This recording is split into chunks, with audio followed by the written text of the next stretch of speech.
That eye that told you so looks but a squint.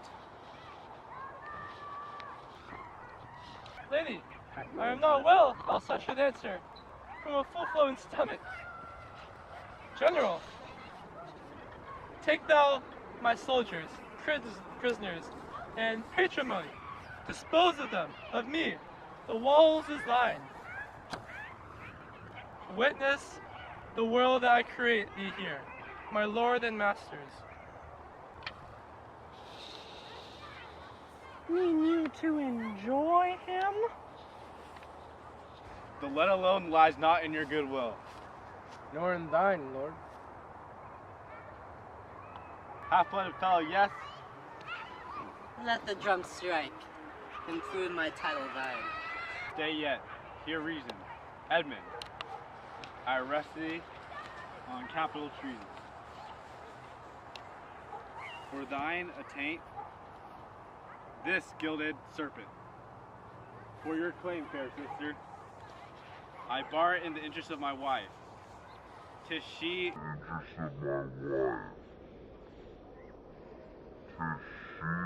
is subcontracted to this lord, and I, her husband, contradict your bands. If you will marry, make your love to me. My lady is bespoke. An interlude! Thou art armed, Gloucester. Let the trumpet sound. If none appear to prove upon thy person thy heinous manifest and many treasons, there is my pledge. I'll make it on thy heart. Ere I taste bread, thou art in nothing less than I have here proclaimed thee. Sick! Oh, sick!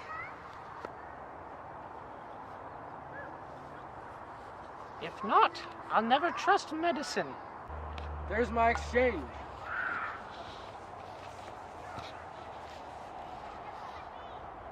What in the world he is, that names me traitor, villain like he lies.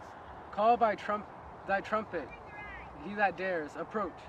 On him, on you, who not? I will maintain my truth and honor firmly. A herald, ho!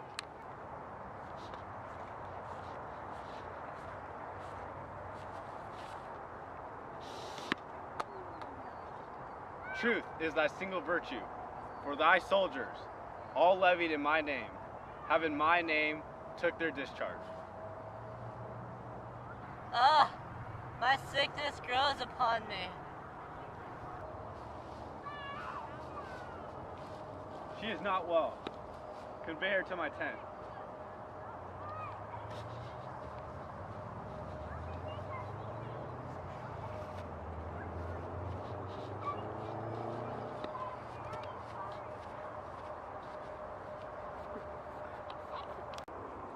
Come, hither, Herald. Let the trumpet sound and read out this.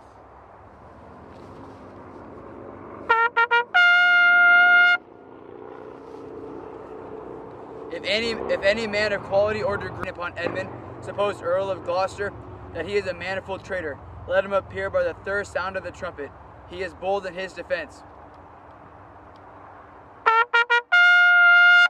Again. Again.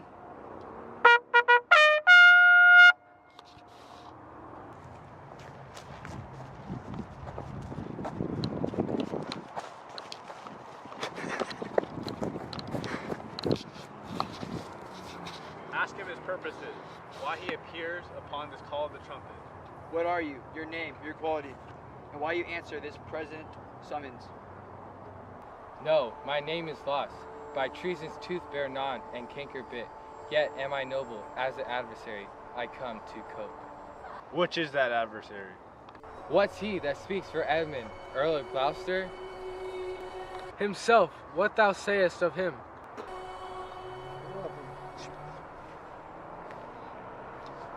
Draw thy sword, that if my speech offend a noble heart, thy arm may do thee justice. Here is mine. Behold, it is my privilege, the privilege of mine honors, my oath and my profession, I protest.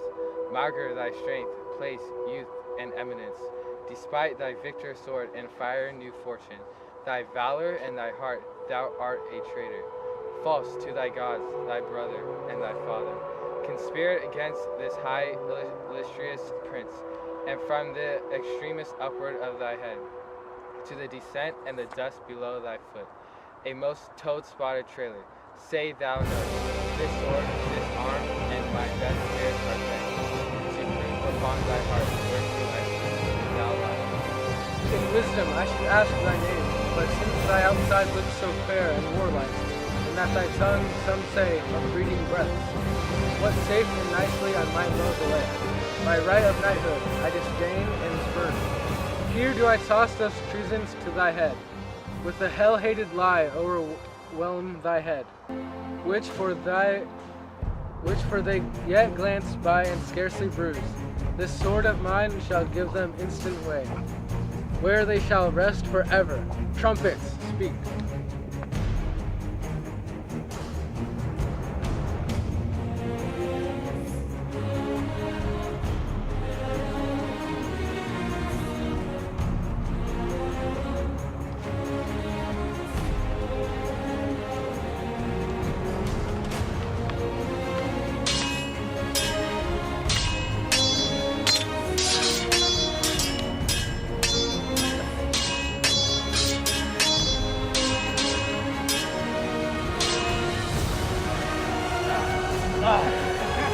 Save him! Save him!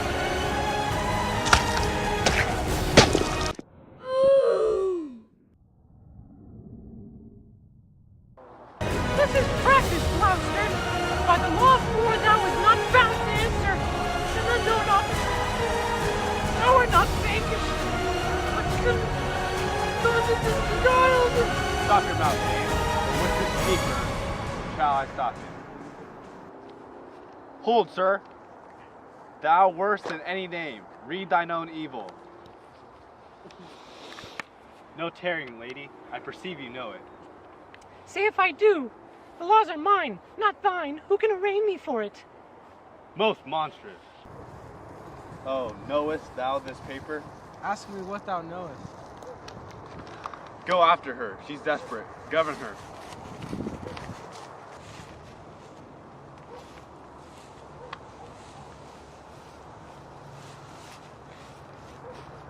What you have charged me with, that have I done, and more, much more. The time will bring it out. 'Tis past, and so am I. But what art thou, that hast this fortune on me? If thou art noble, I do forgive thee. Let's exchange charity. I am no less in blood than thou art, Edmund. If more, the more thou strong me. My name is Edgar, and thy father's son. Thy gods are just, and of our pleasant vices make instruments to plague us. The dark and vicious place where thee he got cost him his eyes. Thou'st spoken right. 'Tis true. The wheel is come full circle. I am here. Methought thy very gait did prophesy a royal nobleness. I must embrace thee. Let sorrow split my heart if ever I did hate thee or thy father. Worthy prince, I know it. Where have you hid yourself? How have you known the miseries of your father? By nursing them, my lord. List, a brief tale. And when 'tis told, oh, that my heart would burst, the bloody proclamation to escape, that followed me so near. Oh, our life's sweetness, that we the pain of death would hourly die, rather than die at once, taught me to shift into a madman's rags, to assume a semblance that very dogs disdained. And in this habit met I my fathers with this bleeding rings.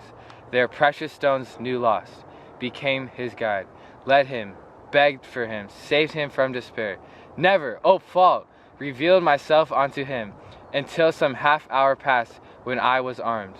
Not sure, through hoping of this good success, I asked his blessing, and from first to last told him our pilgrimage.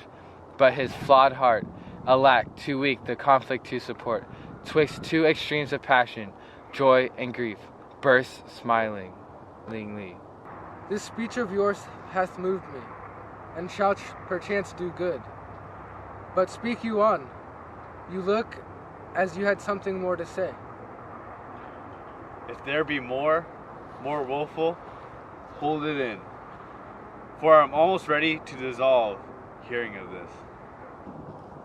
This would have seemed a period to such as love not sorrow, but another, to amplify too much, would make much more and top extremity, whilst I was big in clamour, came there in a man, who, having seen me in my worst estate, shunned my abhorred society, but then, finding who 'twas that so endured, that his strong arms, who fastened on my neck, and bellowed out, and he burst heaven through him on my father, told the most piteous tale of Lear and him that ever ear received, which, in recounting, his grief grew poisoned, and the strings of life began to crack.